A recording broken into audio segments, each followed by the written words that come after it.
Hello, bachcho. Let's read the question. The question is saying, read the following passage and answer. The following graph shows the species area relationship which was studied by a German naturalist and geographer while exploring the wildness of the South American jungle.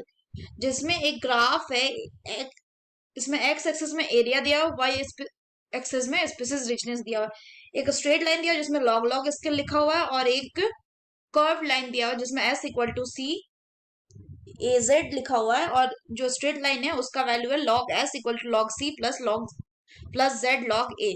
बोल रहा है according to ecologist the value of Z ranges between option A 0 to 10, B 0.1 to 10, C है 0 to 0.2 and D है 0.1 to 0.2। तो आइए देखते हैं हम इसका की कंसेप्ट। तो अगर हम बात करें इसके की कंसेप्ट की, तो इसका की कंसेप्ट हो जाएगा species area relationship. Species area relationship. तो अगर हम स्पीशीज एरिया रिलेशनशिप की बात करें तो इसको किसने दिया था? इसको बताया था अलेक्जेंडर वॉन हमबोल्ट ने।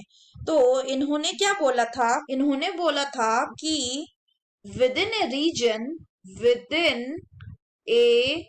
रीजन एक्चुअली इन्होंने देखा था ये कि within a region the species richness, जो स्पीशीज का रिचनेस है, स्पीशीज रिचनेस ये बढ़ता, it increased, species richness increased with the increasing area, लेकिन but up to a certain limit, लेकिन up to a certain limit ही सिर्फ certain limit। और इसका जो रिलेशन है between the species richness and area ये कैसा होता है? ये एक रेक्टेंगुलर हाइपरबोला होता है for a wide variety of taxa, जिसको लॉगरिथमिक स्केल में हम स्ट्रेट लाइन के तौर पर रिप्रेजेंट करेंगे और उसी का वैल्यू है क्या? उसी का वैल्यू है log S equal to log C plus Z log A. जहां पे अगर हम बात करें इस log S equals to log C plus Z log A की, तो यहाँ पे एस जो होता है ये इंडिकेट करता है किसको? It indicates the species richness, it indicates the species richness.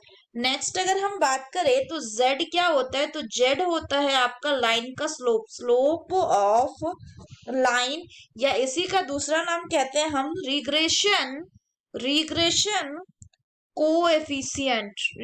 Coefficient.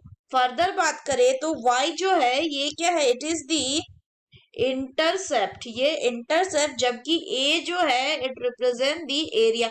यहाँ पे ये जो z होता है ये जनरली होता है कितना? It generally remains 0.1 to 0.2 regardless of the taxonomic group or the region. So the correct option will be option D, that is z कितना रहेगा? 0.1 से 0.2 regardless of the taxonomic group or the region. So that's all for the question बच्चों. Hope you understood it well. Best of luck.